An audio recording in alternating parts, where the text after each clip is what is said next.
Hello, xin chào các bạn đã quay trở lại với kênh YouTube Review 5 phút. Sau trận chiến ở Chu Tước Mộ, cuối cùng thì Vương Lâm và Tư Đồ Nam đã phải xa nhau, mỗi người lại lựa chọn một con đường riêng. Tuy vậy, thì sau nhiều năm xa cách, suốt cuộc hai con người với hai tính cách khác nhau hoàn toàn cũng gặp lại.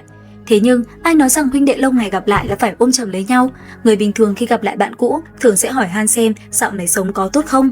Thế nhưng, câu chuyện giữa Tư Đồ Nam và Vương Lâm sau mấy trăm năm xa cách lại hoàn toàn khác biệt. Họ không hỏi han, không bắt tay, cũng chẳng hề rơi nước mắt. Thay vào đó, Tư Đồ Nam trực tiếp tung ra một chưởng mãnh liệt với ý định thổi bay cả cung điện. Hành động ấy chuẩn theo kiểu: huynh đệ à, để ta kiểm tra xem mấy trăm năm qua người có bị phế đi hay không. Tất nhiên, Vương Lâm cũng không phải là tay vừa. Ngay từ bên trong cung điện, hắn lập tức đánh trả.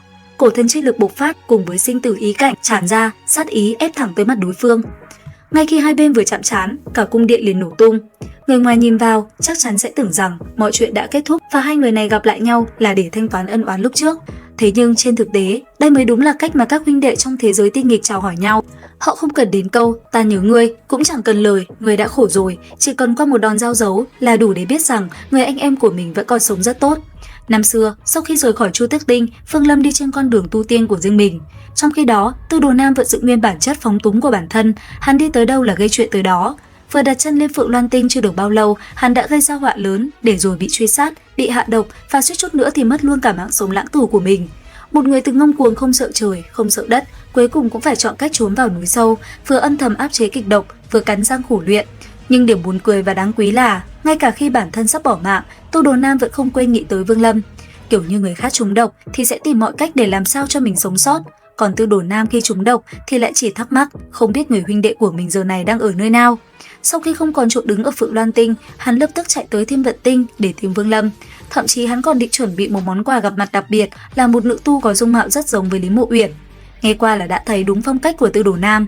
Khi huynh đệ lâu ngày gặp lại, người ta thường tặng pháp bảo, còn hắn lại tặng luôn một em xinh tươi có khả năng gây sát thương tâm lý cực lớn.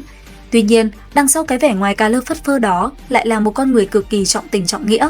Đến khi nghe thấy tiếng cầu cứu của Vương Lâm, Tư Đồ Nam gần như không hề suy nghĩ đến nửa giây.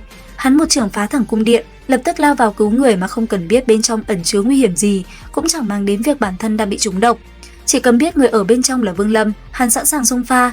Thế nhưng hắn không ngờ rằng người mà mình định giải cứu lại mạnh đến mức suýt chút nữa đã tiễn mình đi luôn. Một chưởng vừa đánh ra từ phía hắn, bên trong lập tức có đòn phản công mạnh mẽ dội lại. Hai luồng sức mạnh khổng lồ va chạm khiến cung điện nổ tung, hai bóng người cùng bay vút lên trời. Một bên là Tư Đồ Nam, một bên là Vương Lâm, bốn mắt nhìn nhau.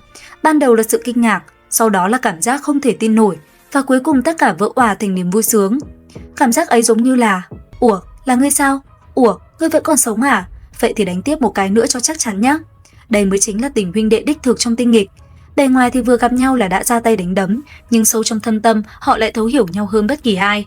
Tư Đồ Nam nhìn có vẻ phóng túng, miệng lúc nào cũng nói lời không đứng đắn, nhưng mỗi khi thực sự xảy ra chuyện, hắn luôn là người lao tới đầu tiên. Vương Lâm nhìn bề ngoài thì lạnh lùng, ít nói, có khi cả ngày không thốt ra được một câu tình cảm. Thế nhưng khi biết Tư Đồ Nam bị trúng độc của tiên giới, hắn đã không hề do dự mà lập tức đưa huynh đệ vào yêu linh chi địa để tìm cách giải độc. Bởi vì đối với Vương Lâm, những người khác có thể chỉ là khách qua đường, nhưng Tư Đồ Nam thì hoàn toàn khác biệt. Đây chính là người đã từng cùng hắn đồng hành qua những năm tháng nguy hiểm và gian truân nhất, là người mà vừa gặp lại đã có thể đánh sập cả cung điện, nhưng cũng chính là người sẽ liều mạng lao vào cứu giúp khi Vương Lâm gặp nạn. Cái hay của đoạn hội ngộ này hoàn toàn không nằm ở việc phân định xem ai mạnh hơn ai, nó nằm ở chỗ dù mấy trăm năm đã trôi qua, một người vẫn luôn ghi nhớ phải đi tìm kiếm huynh đệ và người còn lại vẫn sẵn sàng vì anh em mà bước chân vào chốn hiểm địa.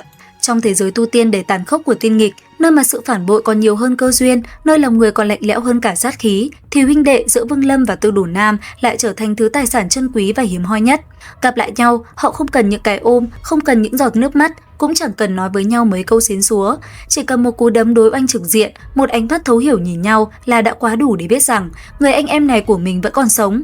Thật đúng là chẳng ai phóng khoáng như Tư Đồ Nam, và cũng chẳng ai hiểu hắn như Vương Ma Tử, đúng không các bạn?